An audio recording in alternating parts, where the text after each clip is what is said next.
No puedo hablar nada. Verónica sabéis que es de la Asociación Cultural Screen, que hacemos actividades culturales juntos. Bueno, esto es tuyo, Francis. Vale.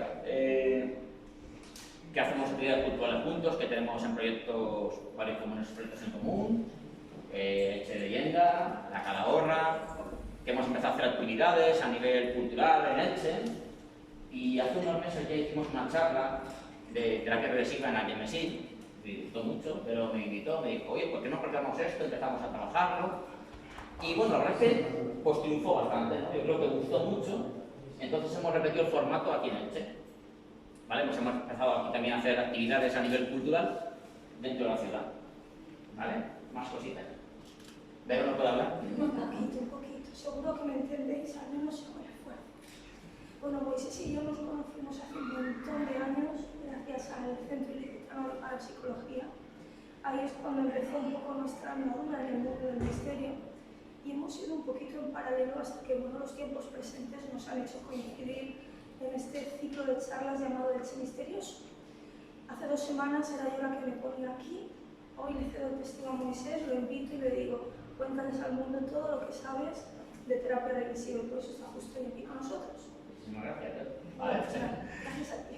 Así que bueno, vamos a empezar. Lamento porque hay algunos que ya conocéis algo de la charla esta, algunos habéis venido a ver ahorita, que yo sé que han venido, también otros no. Me alegro mucho de ver muchas nuevas caras, eso significa que hay interés por el tema. También agradezco a toda la gente que son amistades mías que han venido y me conocen. Eso sigue fallando. Perdón. No me apaño mucho también con esto, ¿vale? Voy a contaros una serie de cosas, una serie de datos, información, que muchos de vosotros a lo mejor conocéis y otros no. ¿Vale?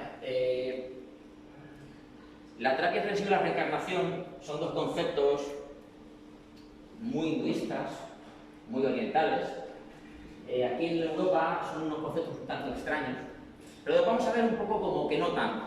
Ahora voy a contaros un poquito acerca de qué significa cada cosa. ¿Qué es la reencarnación, ¿no? Por ejemplo, ¿qué significa a nivel histórico, a nivel cultural, ¿vale? Y sobre todo a nivel humano y espiritual. Es una cuestión para mí muy interesante, ¿vale? Creo que es un gran desconocido, hay mucho desconocimiento acerca de esa cultura, y entonces, bueno, voy a contaros un poquito, ¿vale? Bien. Pasa, por favor. La reencarnación es un concepto histórico-cultural, ¿vale? Mucho más de lo que la gente se cree. Yo incluso me he sorprendido de encontrar esta información. Pero la reencarnación es el concepto, básicamente, de volver a nacer. Así, como suena. Estamos hablando ya de un principio concepto que los enterramientos de hace 10.000 años, a final del Neolítico, se empieza ya a enterrar a los muertos en posición fetal. ¿Cuál es el objetivo? El objetivo es que hay un renacimiento de esa persona. Estamos hablando de 10.000 a.C., ¿vale? Final de la última glaciación, principios, vestigios de civilización humana, ¿vale? Entonces es un concepto muy viejo, tan viejo como la humanidad prácticamente. Ya sabemos que los conceptos de ritos de enterramiento y funerarios son muy viejos, ¿no? Pero este rito, pues se conoce que los muertos eran algo especial. Cuando te morías, pasaba algo se iba. Y esto lo sabían los antiguos. La reencarnación, básicamente, es un concepto que ha ido cambiando en diferentes culturas, sobre todo en Oriente, pero ha tenido muchos nombres, varios nombres diferentes. Para nosotros la reencarnación, otra gente también lo conoce como transmigración. Los budistas dicen que es renacimiento, el concepto de renacimiento. Tú renaces, tú no mueres y reencarnas, sino mueres y renaces. La gloria samsara. Palingenesia, que es literalmente en Grecia volver a nacer. La palingenesia, pali, volver, y genesia, volver a nacer. Génesis, nacimiento, ¿vale? Son esas formas diferentes de entender ese concepto de reencarnación. Y bueno, si existe una reencarnación, existe pues un alma, una esencia, un algo, ¿vale? Vamos a llamarle un algo. Esa esencia, ese ser, ese atma, ese jiva, ese nirvana, muchas culturas han llamado de diferente manera a ese tipo de esencia, incluso han tenido partes de esa esencia, de esa alma, de ese espíritu, durante los siglos. Ese concepto de alma, claro, básicamente se basa en el concepto de tu alma es eterna, pertenece a lo espiritual, a lo divino, al ser, a Dios. Y esto es un cuerpo, cuando mueres, el cuerpo se entierra, pero tu alma sigue. Y vuelves otra vez a la vida, tu alma vuelve a un cuerpo y vuelves otra vez a vivir en un ciclo eterno. O no, en eterno. Ellos lo que quieren no es esa eternidad, ¿no? Ahora hablaremos de esa rotura del concepto. De hecho, la tercera parte aquí que pone la función soteriológica. Soteriológica es de la salvación.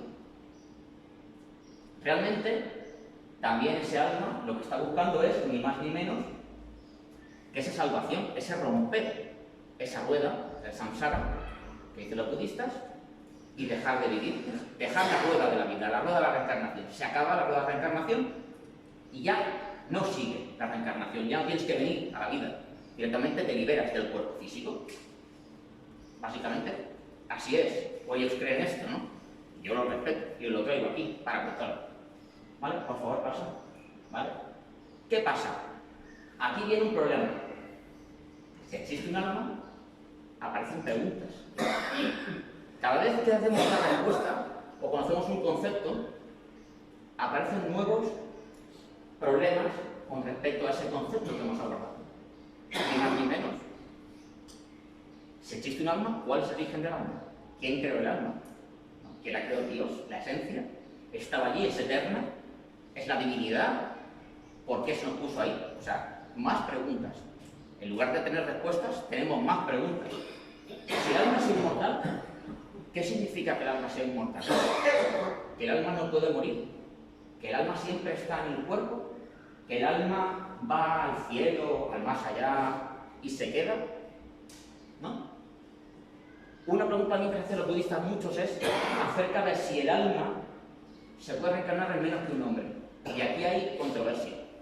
Hay unas culturas que dicen que sí y otras culturas que dicen que no. Los budistas dicen que te puede reencarnar en una cucaracha, en un insecto o en el mundo de los espíritus, porque te puede reencarnar en el mundo de los 6 reinos. Y dentro de la cultura más occidental creemos o se cree que no es así. Se cree que cada uno se reencarna justamente en un hombre, que es lo mínimo que te puede reencarnar. De hecho, la reencarnación más kardeciana, que es también hablar de ese tema, es el concepto que tenemos actual, un poco el que conocemos a nivel espiritual. ¿Vale? Otra pregunta, por ejemplo, que sale es ¿cuál es el origen y destino del alma? ¿Por qué estamos aquí? Es la gran pregunta de la humanidad. El alma responde a esa pregunta. Por supuesto, si tienes un alma, tendrá una función. ¿Por qué estamos aquí? ¿No? Es una gran pregunta. Yo según lo veo. Otra pregunta, si existen vidas pasadas y futuras, ¿qué pasa entre una vida y la siguiente? ¿Qué hay en ese vuelo? ¿Dónde está el alma en ese momento? ¿Está en un limbo? ¿Está en el, como dirían, en el purgatorio? ¿Dónde está el alma? ¿En qué existe? ¿En qué momento está el alma? ¿O qué hace el alma entre un espacio entre una vida y la siguiente vida? ¿Vale? Los budistas dicen que cómo se rompe la rueda del samsara, cómo se rompe la rueda de las reencarnaciones.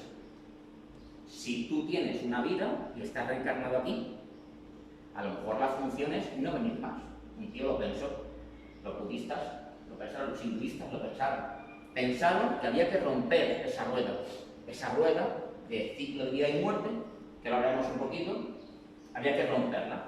Y cuando la rompemos, esa rueda, es cuando nos liberamos totalmente de la sed del cuerpo. Ya necesitamos venir aquí, por decirlo así. Eso es la creencia. ¿Vale? ¿Y por qué no podemos recordar una vida pasada?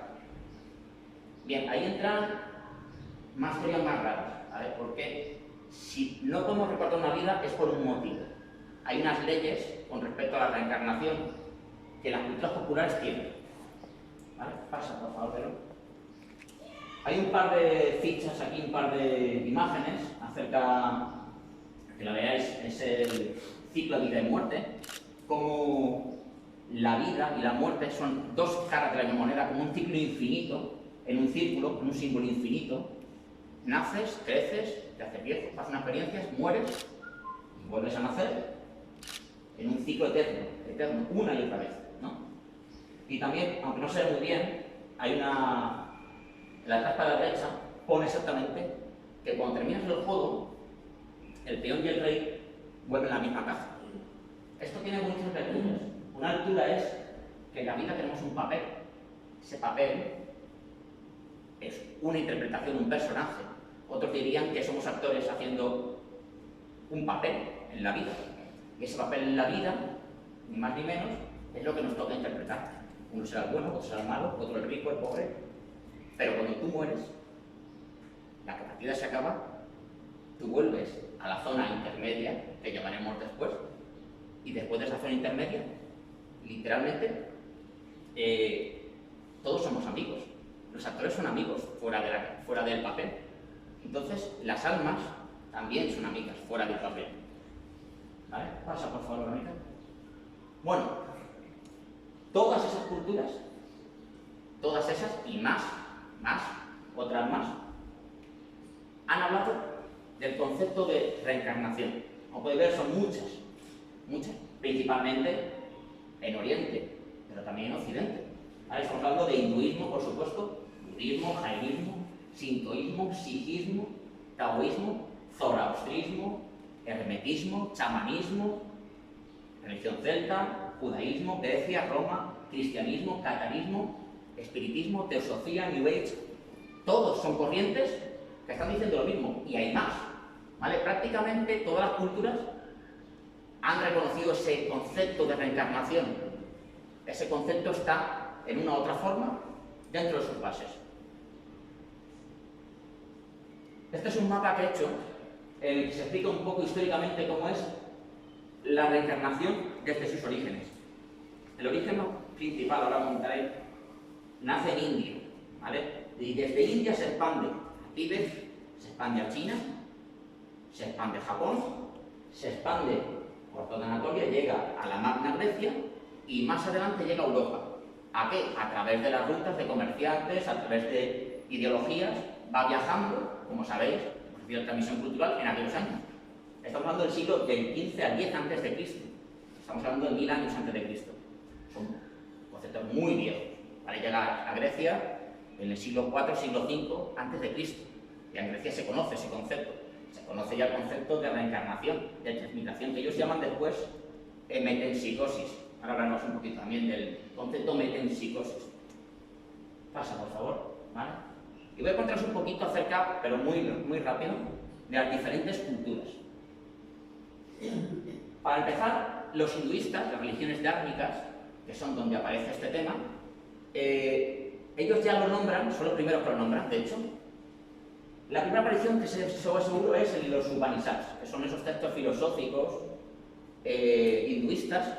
En el Rig Veda también aparecen, por primera vez, en el Canon Pali, en el Sutta Pitaka, son libros, aparecen, en el Bhagavad Gita también aparecen, ¿vale? Y ya se empieza a hablar de ese tema. De hecho, en India es completamente normal ese tema, de hecho es lo normal para ellos, tú mueres, se ve mejor ahora, gracias José, se ve, para ellos es completamente normal el tema de hablar de reencarnación. De hecho, ellos lo piensan así, piensan que tú mueres, haces una vida, haces este trabajo y vuelves otra vez, hasta romper esa rueda. Tienes que ir una y otra vez, hasta que rompes la cadena de vida, la rueda del samsara. En el Yoga Sutra de Patanjali aparece el concepto de alma y de karma. Aquí aparecen más conceptos más raros, que serán a lo mejor, aparte del alma, de atma, ¿vale? Aparece también el concepto de karma en ese Yoga Sutra, ¿vale? Y esto empieza entre los darsanas. Esto lo averigué hace poquito. Los darsanas son las escuelas de filosofía, de pensamiento hinduistas. Una cuestión que para mí está aclarada, pero ¿vale? Ellos tienen 6 escuelas. 6 escuelas que son, aunque no se ven muy bien, ¿vale? Son la Vedanta, la Nayaya, el Yoga, ¿vale? La Vishaka, nunca recuerdo los nombres. La Vishaka, la Sinikaya, son nombres imposibles para mí de pronunciar, la verdad. Pero son las 6 escuelas de pensamiento hinduistas. Cada una piensa parecido a la otra. Lo que a nosotros nos suena a todos, ¿quién es el yoga? Solo nos suena el yoga. Y el yoga solo es una escuela de pensamiento y de esa escuela hemos cogido una parte solo. Eso es el yoga. Tú date cuenta de lo que hemos pasado de aquello a esto. No tiene nada que ver, ¿vale? De los principios yogis y de esa filosofía a lo que es la gente haciendo posturas. O sea, para relajarse hemos cogido una partecita chiquitita del yoga y la hemos hecho nuestra. Pasa, por favor, Verónica. Estos libros, aquí podéis ver un poquito el Rig Veda, que es un libro de poemas hinduistas, igual que los Upanishads, esos 102 textos filosóficos de poetas hablando del tema de la reencarnación, de la vida, de la muerte, igual que el Gita. No sé si habéis leído el Bhagavad Gita, es un libro súper interesante, ¿vale? El Bhagavad Gita habla de la historia de dos familias, no recuerdo ahora mismo. Los Kuravas y los Pandavas, efectivamente, muchas gracias. Los Kuravas y los Pandavas. La lucha que tienen los Kuravas y los Pandavas por ser la familia que se acerca una a la otra. ¿Y quién es la familia? La familia que debería estar en el trono. Y hablan una serie de textos. Ahí está Arjuna, ¿vale? Que es el que tira el auriga, y el que tira la auriga de Arjuna es Krishna. Muy bien. Veo que habéis leído el Gita, muy bien, me gusta. Yo me acuerdo hace un poquito, ya hace bastante que leí el Gita, ¿vale? Pero ahí son unos conceptos ya muy interesantes. Pasa, por favor, ¿vale? Dentro del budismo, estos son los que más han pensado acerca del budismo, acerca de la reencarnación. Bien, esta gente son los primeros que hablan de la rueda del samsara. Ellos dan un poco un giro de vuelta al tema de la reencarnación. Ellos van un poquito más allá. Con el samsara, esa rueda de la reencarnación que va girando en ese ciclo de vida y muerte, constante, ellos se dan cuenta en algún momento de que se puede salir de ese giro, romper esa rueda y llegar a nirvana, la iluminación, como hizo Buda, ¿vale? Siddhartha Gautama, ¿vale? Como hizo él, y llegó a la iluminación debajo del árbol, se iluminó y llegó al nirvana. Y piensan que todo puede conseguirlo. Todo el mundo es capaz de conseguir la iluminación. A través de renacimientos del ciclo se puede llegar. Ellos creen eso, ¿vale? Y ellos creen también que el renacimiento conduce a uno de los 6 reinos de la existencia. Es también, hay un reino animal, hay un reino espiritual, hay un reino humano, y tú puedes renacer en uno de esos reinos antes de cuando mueres. Pasa, por favor. El samsara. El samsara es esa rueda, ese ciclo de vida y muerte. Esa rueda que va girando una y otra vez, esa rueda que va girando, y cada giro de la rueda es una vida completa.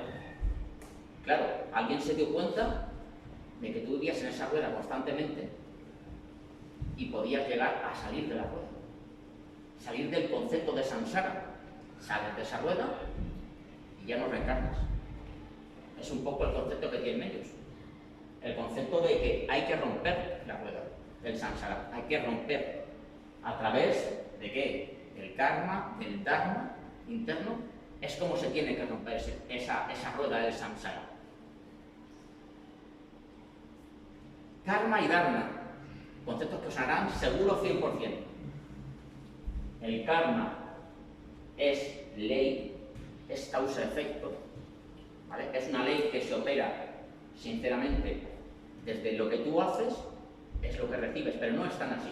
Cuando hablamos de karma en Occidente tenemos un concepto muy raro, es un concepto extraño, un concepto de que el karma es tú hacer daño a alguien, después ese alguien pues le va a pasar algo, a ti te va a pasar algo en rebote, y no es así. No es exactamente así. El karma, de hecho, opera de una forma muy misteriosa. Existe, yo creo que existe. Es un concepto raro, pero existe el karma. Pero no opera como la gente o como espera que opere, ¿no? Porque la gente piensa que si hace acciones buenas, te van a pasar cosas buenas. Y eso no tiene por qué ser así. Puede pasar de diferentes formas. El bien te puede venir de otra forma. El mal que tú haces a lo mejor a alguien te puede venir por otro camino, rebotado, y no sabes por qué. Es decir, portarte mal con alguien después puede ocasionar otro karma en otro lado que tú no te esperas. incluso el paso de los años o el paso de las vidas. Y esto es un concepto que os estoy diciendo ahora muy interesante, y es, se arrastra karma de una vida a la otra.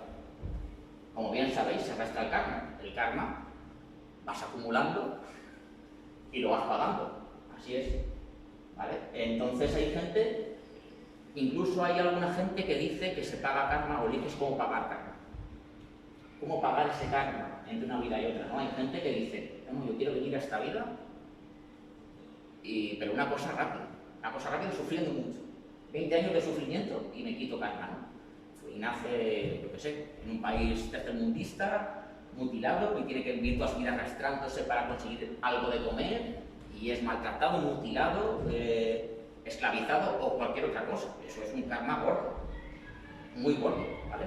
Otra gente que se ha portado muy mal en una vida y luego resulta que le dio un hijo, una minusvalía, y dices, hostia, y tienes que aprender a amar a ese hijo y a entender que esa forma de amor, de karma, es un concepto complejo. Eso habría que investigarlo, podemos estar hablando un largo rato de este tema, ¿vale? Y luego, aparejado al karma, está el concepto de dharma, religión, enseñanza, ley, camino. Si veis, entre ese karma y el dharma está el equilibrio, la paz, la armonía. Cuando tú conjugas tu karma y tu dharma, en ese punto central está la armonía espiritual que hablan los budistas. Ese concepto es súper chulo, la verdad, yo creo que es un concepto súper bonito. Es el concepto de encontrar el equilibrio entre las cosas que te pasan y el camino interno. Unidos, ese karma y dharma, en ese centro están los valores espirituales más importantes. Gozo, la armonía, la paz, el equilibrio, es un punto interesante, ¿vale? El dharma más alto, ya lo decían los hinduistas, el dharma más alto es el conocimiento. Aquí nos está dando la pista definitiva. Y la pista definitiva es cómo se consigue romper esa rueda del karma, esa rueda del samsara, con el autoconocimiento. Hacia afuera no, hay que mirar hacia nuestros adentros. Por eso ellos tienen tan marcado el concepto de memoria, el concepto de interiorización, el concepto de automeditación, automirar hacia adentro. Como dirían ellos, la salida está hacia adentro.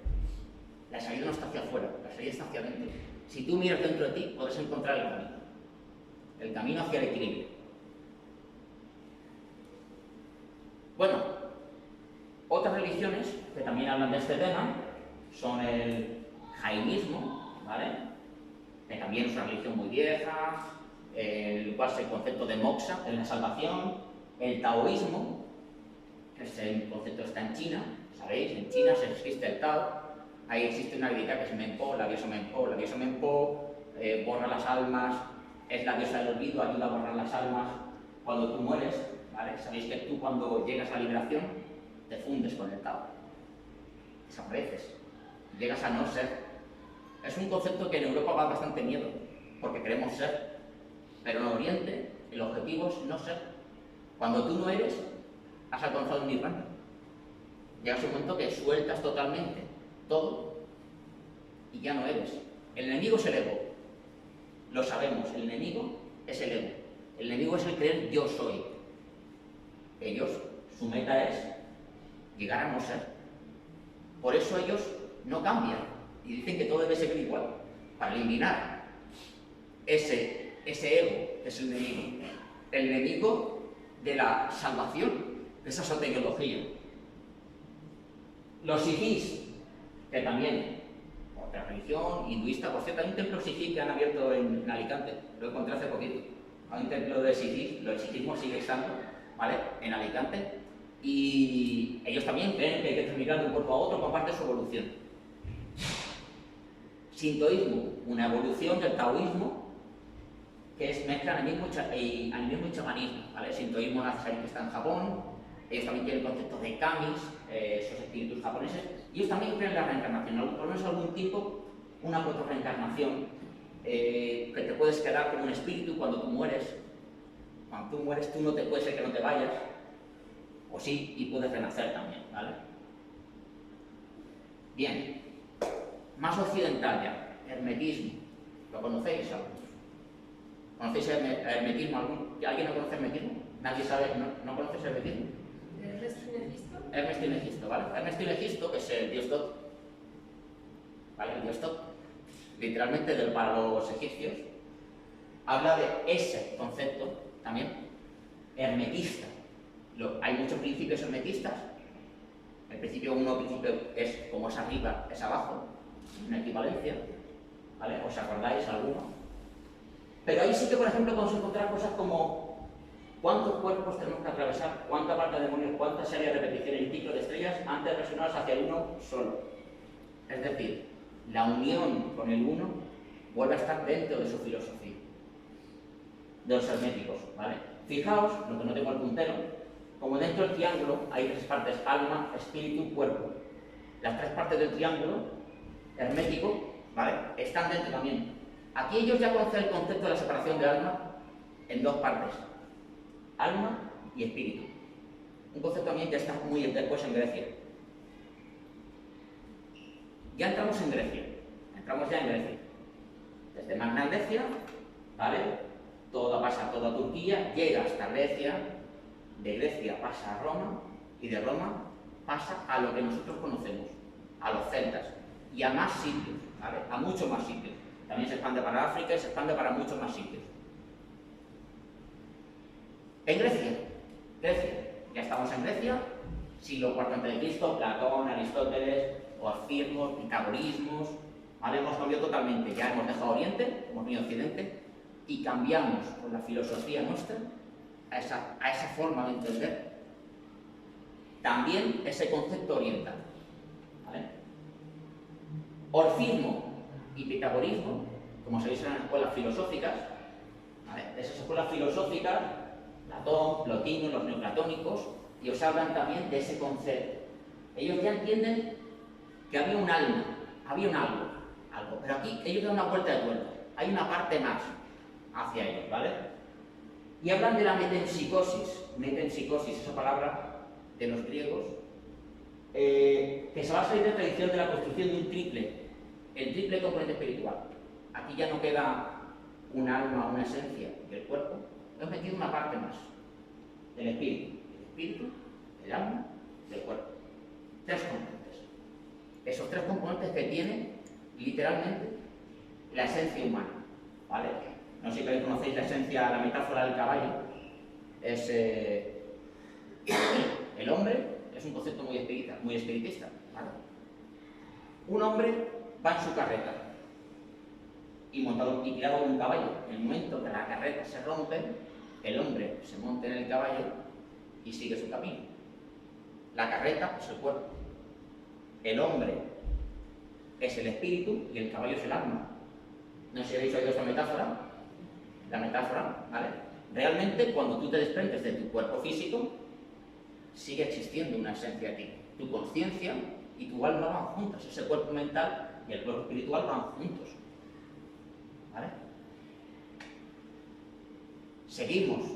Los celtas también. Los celtas lo aprendieron de los romanos, de los griegos, todos los chamanismos y demás. Y los judíos lo aprendieron de los griegos y del cristianismo. Ese paleocristianismo ya también creía en ese tema. Ahora hablaremos un poco de ese concepto porque la reencarnación está más presente de lo que la gente cree en Occidente. Los judíos, en el Zohar se lee, las almas están sujetas a la transmigración, los hombres no conocen los caminos del Señor, en fin, son ignorantes, muchas tendencias y pruebas de pasar hasta llegar a la reencarnación, a esa unión con Dios. Para los judíos también es así. Y aquí es un poco la guinda del pastel. Todo el mundo dice que no, que Occidente, que esto nosotros no creemos en eso, que realmente el cristianismo es diferente de todo eso, que nosotros creemos en la reencarnación del hombre, o sea, no creemos en la reencarnación, creemos en la resurrección de los cuerpos, ¿no? Esto es lo que nos ha enseñado la Iglesia, que es lo nuestro. Occidente es la cosa, ¿sabéis? No podemos decir otra cosa. Pero he de deciros que es falso, ¿vale? Es falso. El paleocristianismo, el gnosticismo, Jesús hablaba de la reencarnación. Él creía en la reencarnación. Son conceptos que habían venido a Judea a través de Magna Grecia y llegaron allí esos conceptos y estaban dentro de la filosofía. de Jesús. Lo que sabemos de los evangelios, ellos lo sabían perfectamente. ¿Vale? Esos conceptos estaban ahí ya. Y la prueba de ello es que hemos encontrado restos, hay restos de este tema.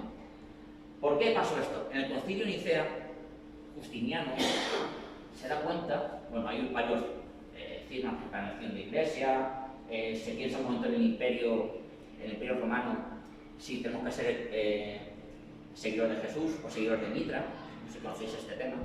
Hay un concepto, un debate amplio en el siglo III, siglo IV después de Cristo, y ya se empiezan a plantear que dicen, la reencarnación está bien, ¿no? Pero, ¿qué pasa si existe una reencarnación? Si existe reencarnación, hay más oportunidades. Si hay más oportunidades, la Iglesia, nosotros, perdemos poder. Si existen más oportunidades de hacer las cosas bien, ¿qué sentido tiene la salvación eterna? La gente lo dejaría para la siguiente vez. Es cierto, así de sencillo es el pensamiento. Si tú rompes eso, entonces ¿qué hacen? Eliminan de todos los textos oficiales todas las referencias a la reencarnación. Pero se dejan algún resto. Literalmente, Mateo 17, versículo 10 al 13, leemos, ¿por qué dicen los escribas que Elías debe venir primero? Dice, respondió él, ciertamente Elías ha de venir a restaurarlo todo. Os digo, sin embargo, Elías vino ya, pero no lo reconocieron, sino que hicieron cuanto él quisieron.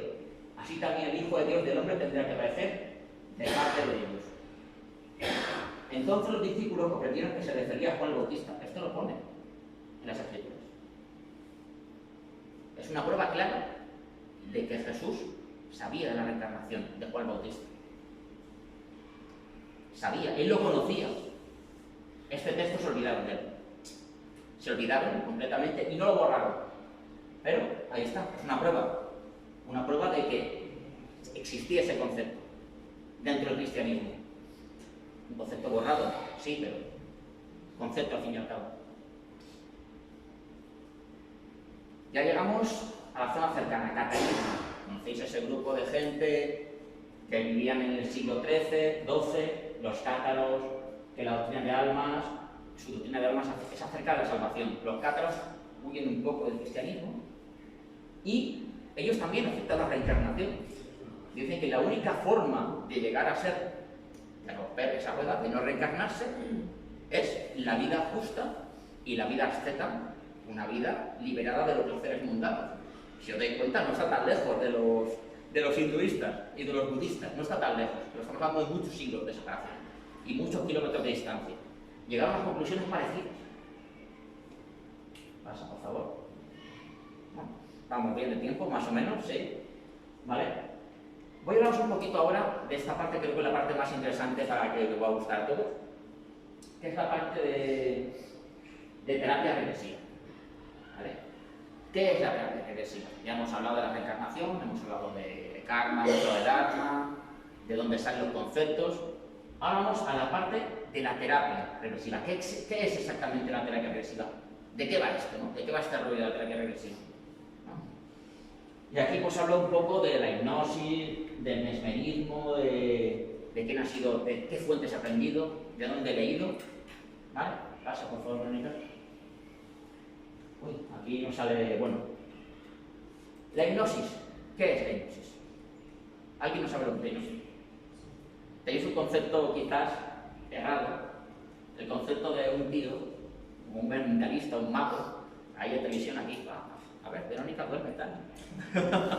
No, ese concepto, que es un concepto muy sesgado, no es real este concepto, o es un concepto un poco parcial de lo que es la hipnosis, ¿no? La hipnosis se define como un estado mental o un grupo de actitudes generadas a través de una disciplina llamada hipnotismo. Bueno, esta es la definición muy canónica, muy oficial. Literalmente es alguien, un terapeuta, un hipnoterapeuta, un hipnólogo, que lo que hace es, a través de técnicas, lleva a gente a un estado de conciencia alterada. La hipnosis no es un estado de conciencia alterada. La conciencia alterada parece que sea una cosa, uy, madre mía, ¿no? Pero todos tenemos estados de conciencia alterados. De hecho, voy a hablaros un poco también de ese tema ahora. La hipnosis no es ni más ni menos que una forma más de ese estado alterado de conciencia. Sabéis que la mente tiene diferentes estados, desde la vigilia a la inconsciencia, y diferentes niveles. Y esta es una forma de llegar a uno de esos niveles. ¿Vale? También digo que es una técnica de salvación milenaria. Es una técnica, ellos se dieron cuenta hace muchos años. Pasa, por favor. De que esa técnica ayudaba a sanar. Ahora hablaré un poquito de ese tema. ¿Qué es la sugestión? ¿Qué es la sugestión?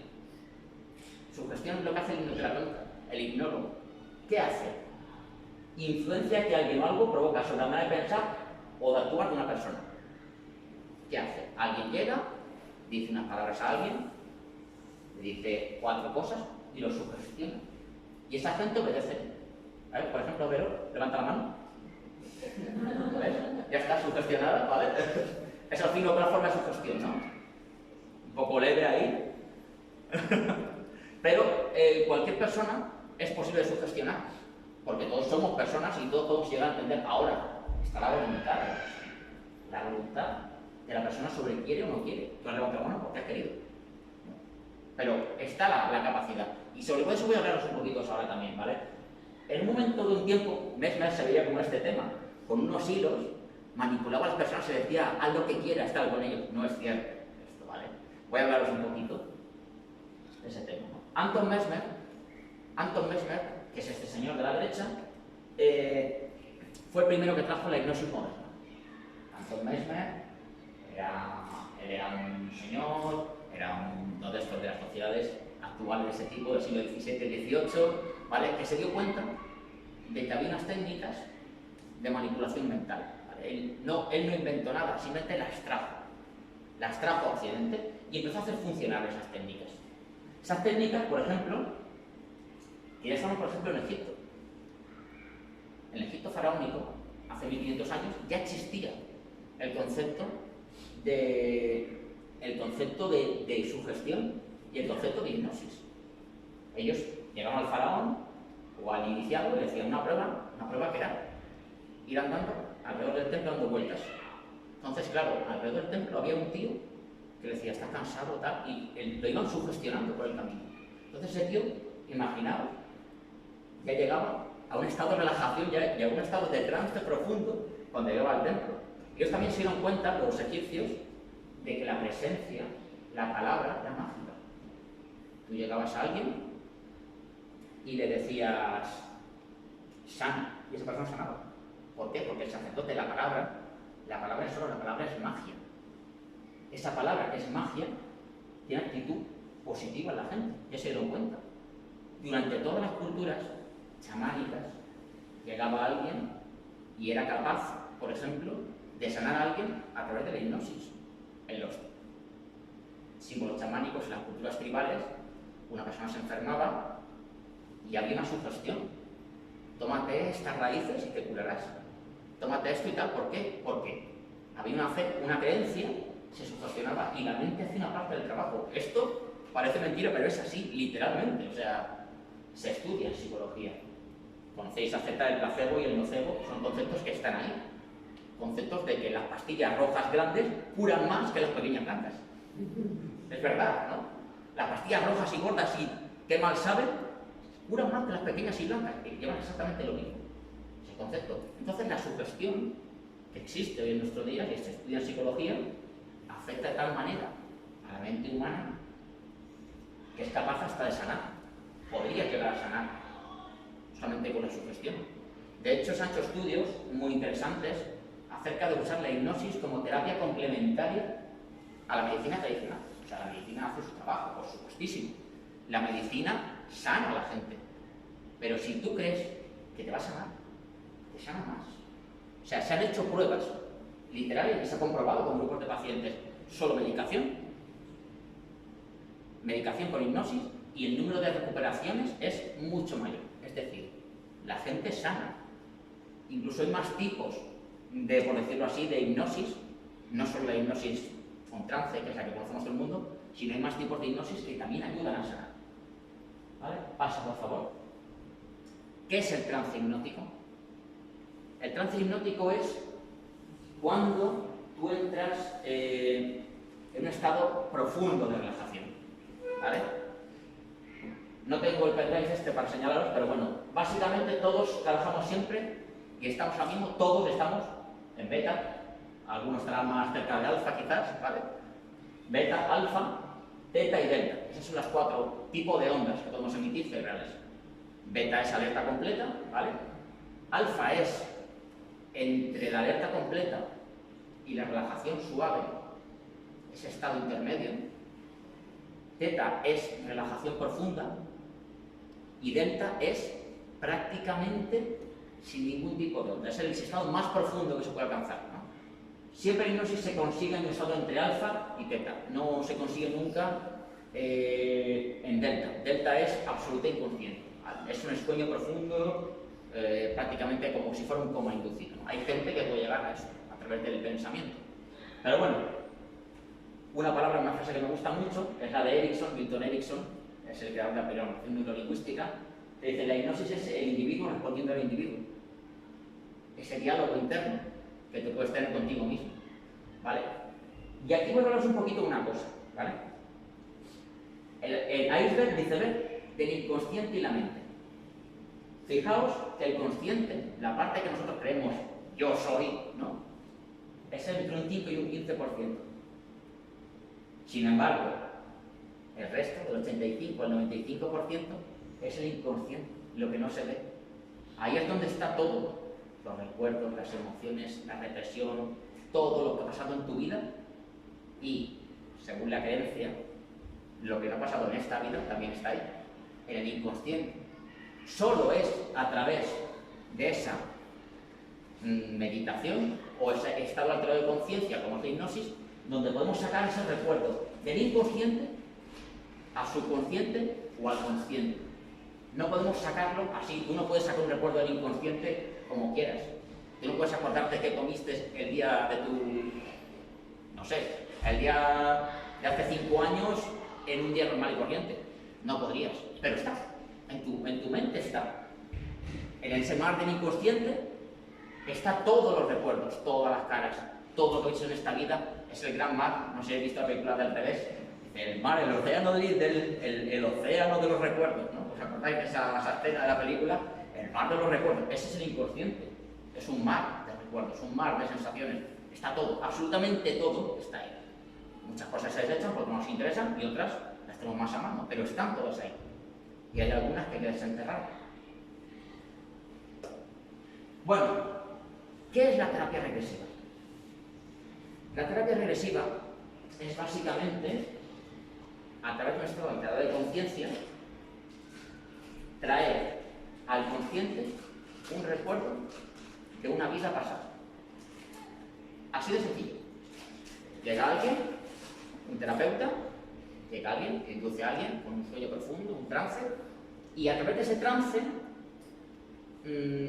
esa persona es capaz de recordar cosas, muchas veces de esta vida, un recuerdo traumático, o un recuerdo que no es de esta vida. Y ahí viene un poco el kit de la cuestión. Existe este tema, o sea, yo a mí no me lo tienen que decir porque yo lo he hecho, ¿vale? Yo lo he hecho, he sido terapeuta y he sido paciente, he estado en los dos lados, ¿vale? Y lo sigo haciendo. Entonces, la gente sigue recordando cosas, y sigue recordando cosas con datos. Cuando la gente recuerda datos, hay veces que son difíciles de identificar, pero otras muchas veces son tan complejos que no puedes inventártelos, es casi imposible, ¿vale? No solo es la única manera de conseguir esa información, por ejemplo, a través del sueño. Hay gente que tiene un sueño espontáneo que aparece, dices tú, bueno, esto, ¿dónde lo has encontrado? ¿Dónde has recordado este sueño? No, este sueño, pues, no sé, es imaginación, ¿no? Eso diría un psicólogo. Y esto es la imaginación pura, funcionando, no hagan mucho caso, tal.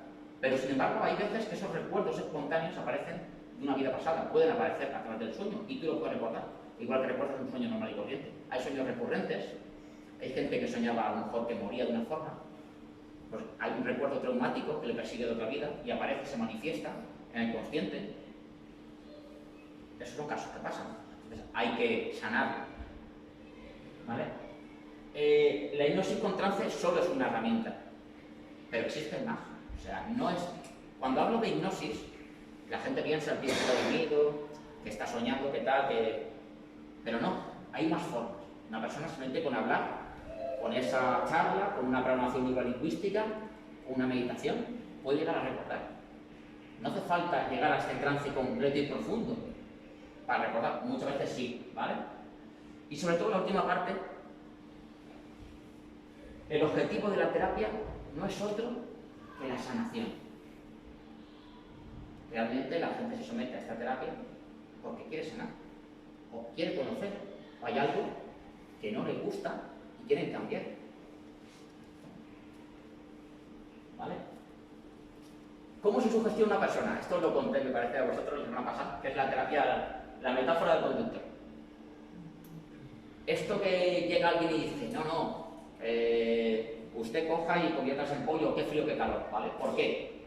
Esa sugestión que acepta el paciente es que el paciente entra en un juego con el terapeuta. Y ese juego es un juego donde tú le sigues el juego al otro. Pero tú no puedes hacer nada en terapia que no hicieras en la realidad. ¿Vale? Yo siempre explico a la gente la metáfora del conductor. ¿Qué es esta? Tú vas en un coche y yo voy a tu lado. Yo te digo, métete en ese camino, gira por esa carretera, métete por ese puente, y tú lo haces o no lo haces. ¿Por qué? Porque tú conduces el volante. Si tú no quieres, si yo te digo, ¿qué pasó cuando tenías 5 años? O recuérdame, si tú tienes un recuerdo traumático, porque te ha pasado algo muy gordo en ese momento, porque te pasó cualquier barrabasada, como llego a ver, tú lo vas a enterrar. Y tú vas a decirme, no pasa nada, o hay un vacío, o no vas a querer recordarlo. ¿Por qué? Porque tú conduces el coche. Tú conduces tu mente. Conclusión, pase lo que pase, tú vas a llevar el control de la hipnosis. Eso de que tú cedes tu voluntad es muy cuestionable. Nadie cede la voluntad, realmente 100%, a no ser que tú realmente quieras contarlo. Si tú quieres contarlo, lo vas a contar, porque sabes que esa persona, estás confiando que esa persona te va a ayudar realmente. ¿Vale? Bueno, ¿todo el mundo puede acceder a sus recuerdos? Todo el mundo. Todo el mundo. Todo el mundo puede recordar. Tú puedes recordar lo que hiciste la semana pasada, tú puedes recordar de qué va este tema, tú puedes recordar lo que hiciste hace un año, los recuerdos felices de tu vida, tú puedes recordar momentos buenos y malos también de otras vidas. Todo el mundo puede. De hecho, la gente en terapia suele recordar momentos críticos de su vida, sobre todo cuando muere. Eso es lo que más me cuenta la gente, ¿no? ¿Qué es? Me cuenta alguno y dice, me están matando. Digo, pues, si me duele, vale, pues, en fin, cuéntame qué pasa, ¿no? Pues, muchas veces la gente se acuerda cómo muere, cómo está su familia, alrededor de ellos en su cama, y cómo se despide de ellos, un momento triste, pero se sienten liberados. Me cuentan muchas veces la misma historia, ¿no? Eso no es una opinión, es una realidad. La gente me cuenta esos recuerdos, o un recuerdo a lo mejor de, pues, hay una peste, se ha muerto mi hijo, o pasa cualquier cosa, y la gente recuerda ese momento traumático de otra vida. ¿Por qué? Porque les duele todavía en eso. Le duele. Es una cosa que le sufre, lo llevas en esta vida y lo recuerdas. Y la gente, pues, lo sigue contando una y otra vez, porque no lo han sanado. ¿Vale? También hay gente que se bloquea. Hay gente que dice que no puede recordar. No puede, no quiere. ¿Por qué? Pues porque hay cosas que son tan fuertes que uno no quiere sanar, o no está en momento, no está preparado para sanarlas. Entonces, ese momento de sanarlas, pues hay gente que prefiere no hacerlas, o prefiere hacerlo con una persona de más confianza. Si tú entierras un recuerdo, algo subconsciente, algo de alguna forma, eso te puede llevar a que no querer sacarlo nunca, por vergüenza, por miedo. Una pregunta muy crítica, ¿vale? ¿Existe riesgo de la terapia regresiva? Sí, existe. ¿Vale? Existe riesgo. Hay un riesgo potencial, en cierto modo. ¿Vale? Y voy a explicar. cuando estás en terapia regresiva, puede pasar que tú recuerdes algo que te haga sufrir. Y no me estoy refiriendo a cosas de otra vida, me estoy refiriendo a cosas de esta vida. ¿Vale? Si yo a una persona le hago una terapia regresiva y empieza a recordarme de que con 5 años su padre abusó de ella, esa imagen enterrada, a lo mejor en tu psique tú has enterrado ese recuerdo por doloroso. Entonces a lo mejor yo cojo y digo, ¿qué pasó? Empezamos a rebuscar y tú te dejas, pero te recuerdas eso y te duele. ¿Vale? Te puede causar un problema emocional ese tema, porque a lo mejor tú eso lo habías borrado de tu mente y lo recuerdas y te duele y te hace sufrir. Pero claro, ¿cómo es la única manera de sanar? La única manera de sanar es buscando en lo malo. Todo el mundo quiere pasar una vida anterior y ver una vida buena, y ver qué ha pasado, o ver una vida y momentos felices, pero sed sinceros con vosotros mismos. ¿No recordáis muchas veces un momento de sufrimiento más que un momento de felicidad? Los momentos de sufrimiento se van diluyendo en el tiempo, pero si son muchos de sufrimiento, la gente le cuesta. No le gusta sanarlo. Hasta que sana eso, puede pasar mucho tiempo. ¿Vale? Con las vidas pasa exactamente lo mismo. Exactamente lo mismo. ¿Vale? Yo por eso hablo siempre de que los beneficios potenciales son superiores a los riesgos. El beneficio potencial de sanar un problema de esta vida o de otra es superior al miedo, es superior a lo que tú te puede haber pasado. Como diría Epícteto o Marco Aurelio en las meditaciones, ¿qué le daba al hombre que no pueda superar el hombre? Si nos ha dado un problema, no podemos superarlo. Podemos llegar a superar ese problema, podemos llegar a... ¿Qué si nos ha dado? ¿Qué nos puede pasar que no podamos superar? ¿Vale? Y otra cosa muy importante, bueno, por supuesto, el pasado no se puede cambiar. No podemos cambiar el pasado, lo pasado está. Pero sí que podemos afrontarlo de una forma diferente. Es decir, lo que te pasó hace 30, 40, 50 años, 200, 300 años, no se puede cambiar. No podemos cambiar que en otra vida llegó un hermano tuyo y te mató por odio. No podemos cambiarlo. No podemos cambiar que en otra vida mataste a tu hijo. No podemos cambiarlo. Me lo han contado también en terapia. No podemos cambiarlo, pero sí que podemos cambiar cómo aceptar esto en nuestra psique actual. El momento actual, yo puedo decir, eso pasó, o yo actué de esa manera porque era otra persona, puedes justificar todo lo que tú quieras, pero lo hiciste, pero puedes sanarlo en este momento. Y ese es el motivo de la terapia. Si tú lo sanas, hemos conseguido mucho, hemos conseguido un avance, hemos conseguido saber que la terapia funciona realmente. Por supuesto es un proceso largo, la gente piensa que la primera vez va a coger su vida pasada, no es cierto. La gente tarda veces varias sesiones en tener la vida pasada, mucha información en otra vida pasada, hasta que encuentras el recuerdo bueno o que te hace sufrir. Puede pasar mucho tiempo. Yo tengo un compañero que hizo una terapia y él tenía un problema porque él sentía mucha angustia cuando cogían el cuello, lo tocaban, sentía como escalofrío. Entonces fuimos rascando una vida y él había sido un juez y había acusado a todos sus vecinos por odio, había acusado a sus amistades, había acusado a su mujer por odio, habían colgado a su mujer, y hasta que finalmente los propios vecinos lo cogieron y lo ahorcaron. Y él dice que notaba la horca, el frío de la horca en el cuello, y la agobiaba, dice, nervísima, y le hacía sufrir, ¿no? Lo pasaba mal, ¿no? Y bueno, es un recuerdo que desde ese momento que contó, empezó a sanar. Y hoy en día, no pueden cogerle el cuello como tal cosa, pero sí que por lo menos hay un nivel de tolerancia hacia ese problema. Es un compañero de trabajo. ¿Tú lo conoces? Sí. Y la gente empieza a sanar. No es algo mágico, no es, hostia, no, y me ha dicho este tema y ya estoy bien. No. Es un proceso largo, un proceso de años quizás, de trabajo, de terapia, pero se puede conseguir, ¿no? Y luego, otra cosa muy importante, es el último punto, y es que en la mayoría de las ocasiones el paciente pierde el miedo a la muerte. Fijaos qué cosa más interesante y más bonita. Cuando ya sabes que has vivido estás en esta vida, sabes que al final vivirás más veces. Y sabes que ya no hay miedo, sabes que morirás, te irás, te encontrarás lo que tengas que encontrarte y vendrás otra vez. Hasta que sanes todos tus problemas, hasta que encuentres equilibrio entre dharma y karma, como hacían los budistas, ese encaje, hasta que rompas la rueda de samsara o hasta que hagas las cosas bien. ¿Vale? Otra cuestión también muy peliaguda, ¿vale? Es que no es regresiva 100% real. No es 100% real, ¿vale? ¿Por qué no es 100% real? Porque la mente en sí misma no está diseñada para ver la realidad 100%. De hecho, ahora mismo no puedo decir que esto sea la realidad 100%. Y ahora voy a explicaros un momento este ejemplo, ¿no?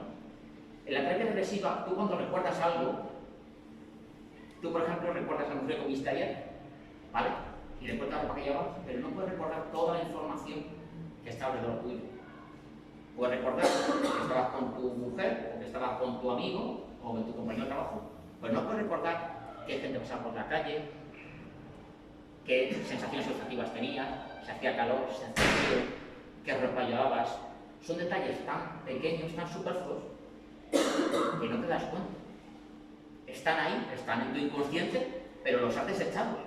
No existen ya esos detalles, ¿no?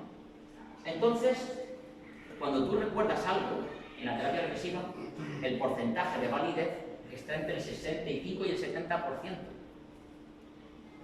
65 y 70, nunca es el 100%, nunca es exacto a lo que pasó, incluso menos. 65 y 70 es un porcentaje muy bueno. Alguien puede recordar una vida anterior y decirme, pues está la Edad Media, ¿en qué año? Pues no lo sé, pero porque esa persona que vio la Edad Media ni siquiera sabía en qué año estaba.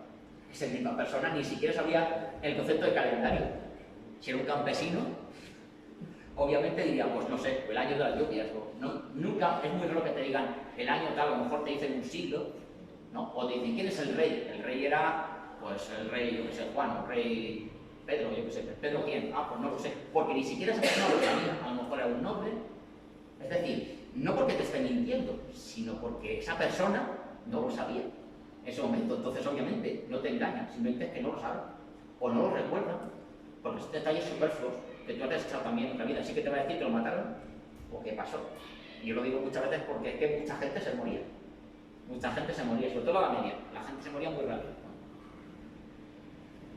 El sentimiento que se produce es un sentimiento muy parecido a la realidad.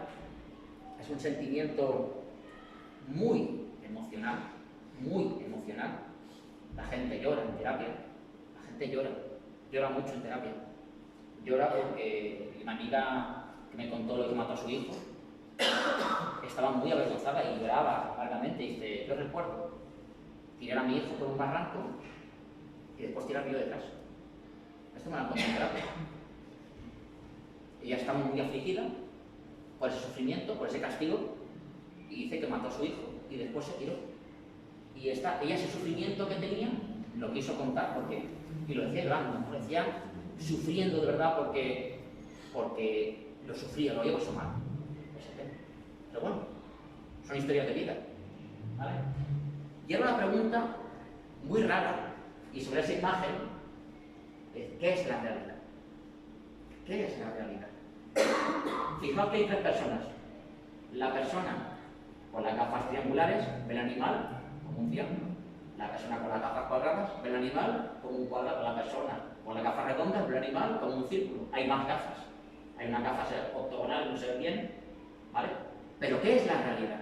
La realidad es un concepto con nuestras gafas. Tú miras en tu óptica, con tus ojos de esta vida, tú estás mirando esa realidad. Tú, siendo una persona del siglo XV, del siglo XII, del siglo II, lo verías con tu realidad, con tus gafas de tu vida. Y no lo verías desde fuera, ni no. Como nosotros vemos a lo mejor ahora vemos el Imperio Romano, como ciertas cosas, no. Yo lo vería desde su óptica, en ese momento. ¿Vale? Entonces, la gente habla de esa realidad que ellos vivieron, que era su realidad, sus botas, sus gafas. Y bueno, ¿de dónde salió todo esto? Estamos terminando ya. Una horita. ¿vale? Brian Weiss, sabéis que este psicólogo, famoso psicólogo, Brian Weiss, este psicólogo lo que hizo, básicamente, él era totalmente escéptico, ¿no? Muy escéptico, súper escéptico, tal, era cientificista, él decía que esto era mentira, ¿no? ¿Qué pasa? Él empezó en esos libros maravillosos, Mucha vida, mucho maestro, Los mensajes de los sabios, tal. Él empezó a darse cuenta de que había gente que recordaba cosas, y esos recuerdos no eran de esta vida. Y dijo, ¿qué pasa aquí? Pues, ¿qué es esto, no? El caso es que él lo dejó porque se dio cuenta, como nos hemos dado cuenta cualquiera que hemos trabajado este tema, de que no importa lo que me esté contando el paciente, lo importante es que lo sana, es que funciona. Es decir, si una persona me cuenta un recuerdo, ¿qué importa si es verdad o mentira? Lo importante es que está funcionando, y si funciona, me vale. Al terapeuta le vale. Cualquier cosa que ayude al paciente a sanar, le es válida. Entonces él empezó a escribir, empezó a investigar, empezó a hacer sesiones de hipnosis, empezó a hablarse y a cartearse con otros compañeros. Esos otros compañeros empezaron a también decirle que le habían pasado cosas parecidas. Empezó a crear esa escuela de terapia y se hizo un nombre muy famoso, Brian Weiss. Es decir, que si no habéis leído el libro, yo lo recomiendo absolutamente a todos porque es un libro maravilloso, unos libros súper bonitos, ¿vale? Viaje de almas, tal, algunos los he regalado. ¿Vale? Y otro también que he aprendido mucho de ellos, bueno, dos frasecillas de Brian Weiss, ¿vale? El cuerpo no es más que un vehículo que utilizamos mientras estamos aquí. Lo que perdura eternamente se ve en el espíritu. No ha aprendido nada, lo decían los budistas hace 2000 años. ¿Vale? También esta frase de los derechos me gusta mucho. Es posible que nuestra mente diga, yo no te conozco, pero el corazón sí le conoce. El corazón conoce. El corazón es el órgano que más conecta directamente con nuestra esencia. La mente es más racionalista, más fría, pero el corazón de verdad puede llegar un poco a tener esa emoción. ¿No os ha pasado de conocer a una persona o tener una sensación de algo y te da un pálpito? Es decir, esto me suena, aquí hay una conexión. Y esto no te va aquí, va aquí. Es un poco lo que decía Brian Weiss. Y luego el señor Kabuli, que ya he tenido con él, que es uno de mis maestros también, este señor de Argentina, que también era súper escéptico y tal, él es un terapeuta, lleva muchos años, tiene muchos libros escritos y tal, y él pues lleva muchos años explicando, haciendo las terapias reversivas, la terapia de vidas pasadas en Argentina, dando cursos y tal, hace seminarios, el hombre sigue vivo también, Brian Weiss también sigue vivo, pero con Kabuli sí que hablo de vez en cuando alguna vez, algunos mensajes le he escrito, lo he conocido en persona en el congreso, y la verdad es que yo también os recomiendo sus libros porque están muy bien, están súper bien. Y bien. Y creo que con esto, a ver, sí. Bueno, conclusión, para mí, todo esto es real, por supuesto, yo lo digo, ¿vale? Y no sé, ¿puedes, por favor, José, encender la luz? O Sí, no sé si pues está... ¿Vale? También, ¿hay tiempo para preguntas, Rebe? ¿Alguien tiene alguna pregunta sobre este tema? ¿Alguien quiere hacerme un comentario? ¿Alguna cuestión, algo que quiera comentar, una preguntilla de este tema? ¿Nadie? Qué bueno, en público ese coño, ¿no? Vale, no se ve mucho, pero bueno, Verónica y yo, pasa Verónica, por favor, ven aquí. Sabéis que el día 15 de abril estamos preparando un congreso aquí en Elche, que es la primera que da Amigos del Misterio. Por fin, en Elche vamos a empezar a hacer cositas chulas, ya estamos haciendo cosas chulas y seguimos haciendo cosas chulas. Y la primera que da Amigos del Misterio es el 15 de abril, ¿vale? Daré la segunda parte de esta charla. Verónica dará también otra charla acerca de la quiniela maldita, ¿vale? Viene también nuestro querido amigo Pedro Amorós, Chus, viene de Valencia, Santiago García, arqueólogo, es de Murcia, y Luis, también del CID. Entonces nos juntamos un grupo, como digo yo, amiguetes, a nivel tal. Así que os espero ver allí, ¿vale? En el Centro Social 1 de mayo, el 15 de abril. Empezamos por la mañana y estamos todo el día con este tema, ¿vale? Y bueno, muchísimas gracias a todos por vuestra atención, ¿vale?